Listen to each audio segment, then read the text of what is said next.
Permohonan sertifikasi DJID ditolak bikin pusing, harus nunggu lagi, dan agenda perusahaan sudah pasti bakal mundur dan pastinya merugikan. Kenapa ini bisa terjadi? Bagaimana solusinya? Simak video ini sampai habis.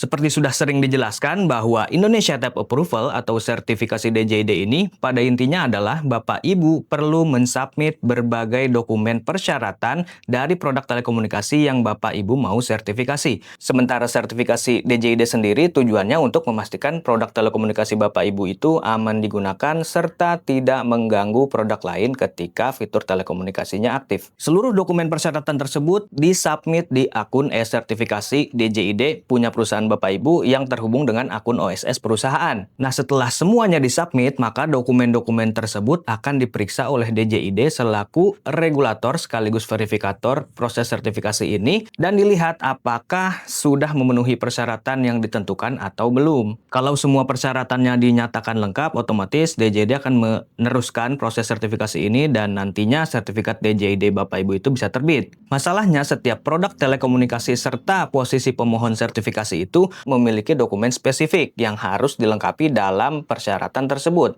Ini yang sering terlewat oleh pemohon sertifikasi DJID, baik itu manufaktur, produsen, distributor, ataupun importir. Karena terlewat, maka dokumennya dinyatakan tidak lengkap. Akhirnya, proses sertifikasi DJID Bapak Ibu itu ditolak. Tentu saja penolakan permohonan sertifikasi DJID ini bikin rugi perusahaan dan pasti bikin Bapak Ibu kaget. Karena seperti yang sudah dijelaskan tadi, ini bisa mengganggu agenda perusahaan. Misalnya, agenda perusahaan Bapak Ibu sudah menetapkan tanggal untuk perilisan produk. Tapi karena ada kejadian ini, maka mau tidak mau harus diundur lagi. Dalam beberapa kasus, mungkin Bapak Ibu juga perlu melakukan pengujian ulang. Artinya apa? Artinya Bapak Ibu harus mengeluarkan uang kembali untuk melakukan pengujian tersebut. Penolakan ini Bapak Ibu bisa lihat di akun sertifikasi DJID karena nanti di sana ada notifikasinya, notifikasi penolakan tersebut. Selain itu, DJID juga akan menjelaskan apa penyebab dari penolakan tersebut.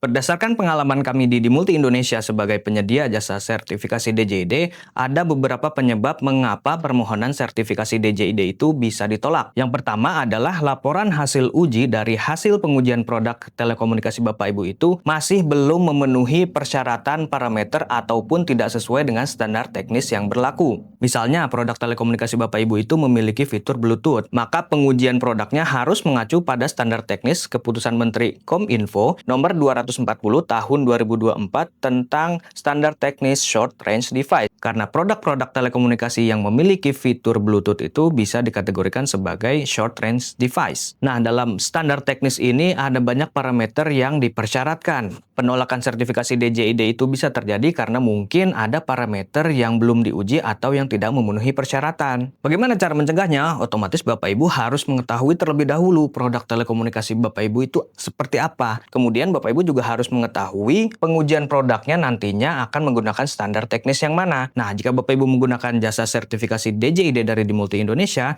informasi-informasi tersebut juga akan kami berikan terlebih dahulu sebelum produk tersebut masuk ke proses sertifikasi DJID. Selain itu, kami juga menyediakan yang namanya pre-testing. Ini adalah layanan di mana produk telekomunikasi Bapak Ibu itu akan diuji di lab internal kami, terutama untuk produk-produk yang menggunakan fitur wireless. Kami menggunakan alat yang sama seperti yang digunakan di balai uji. Jadi hasilnya nanti bisa dilihat apakah produk tersebut sudah masuk kriteria yang dipersyaratkan atau belum. Kalaupun misalnya belum, Bapak Ibu bisa memperbaiki terlebih dahulu sebelum produk tersebut benar-benar diuji di balai uji.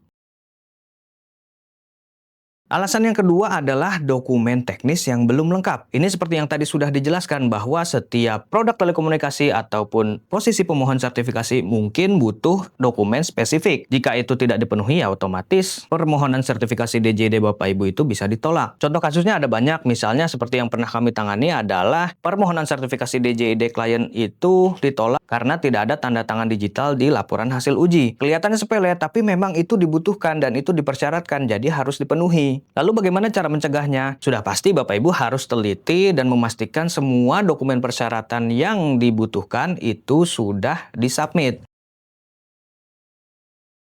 Penyebab selanjutnya mungkin terlihat sepele, tapi ini juga bisa jadi alasan mengapa permohonan sertifikasi DJID ditolak, yaitu karena kesalahan klasifikasi atau administratif lainnya. Karena ketika Bapak Ibu melakukan submit dokumen, Bapak Ibu akan masuk ke akun sertifikasi DJID, kemudian Bapak Ibu akan mengisi isian atau formulir yang ada di dalamnya. Nah, isian-isian ini harus diisi dengan tepat. Kalau misalnya ada kesalahan seperti Bapak Ibu salah mengklasifikasikan produk telekomunikasi yang Bapak Ibu mau sertifikasi tersebut, nah itu juga bisa jadi alasan penolakan. Solusinya tentu saja harus teliti dan mengetahui benar-benar produk telekomunikasi yang Bapak Ibu mau sertifikasi. Jika Bapak Ibu masih bingung apa yang harus diisi dalam isian atau formulir sertifikasi DJID tersebut, Bapak Ibu bisa langsung konsultasikan dengan Dimulti Indonesia. Kami akan membantu Bapak Ibu dan memastikan kesalahan tersebut tidak terjadi.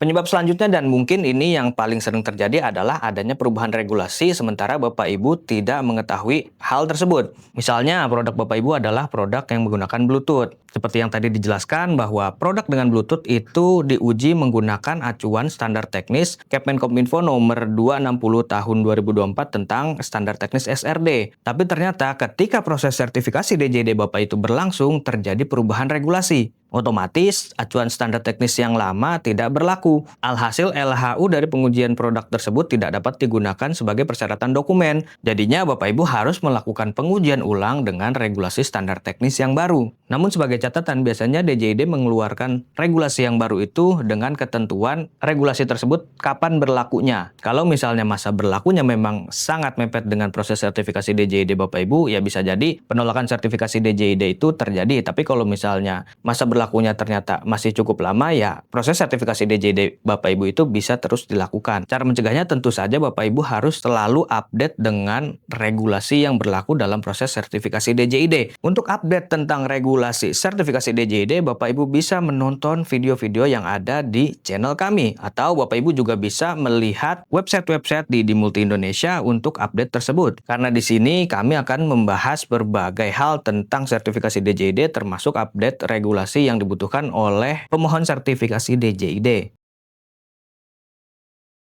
Itu tadi penjelasan tentang mengapa terjadi penolakan permohonan sertifikasi DJID. Berikut cara mencegahnya. Pastikan semua informasi yang disampaikan tadi dipahami dengan benar karena penolakan permohonan sertifikasi DJID sekali lagi bisa merugikan perusahaan. Jika Bapak Ibu ingin mengetahui lebih banyak tentang Indonesia Type Approval atau sertifikasi DJID, berbagai produk telekomunikasi, serta update tentang teknologi lainnya, subscribe channel kami. Sampai jumpa di video selanjutnya.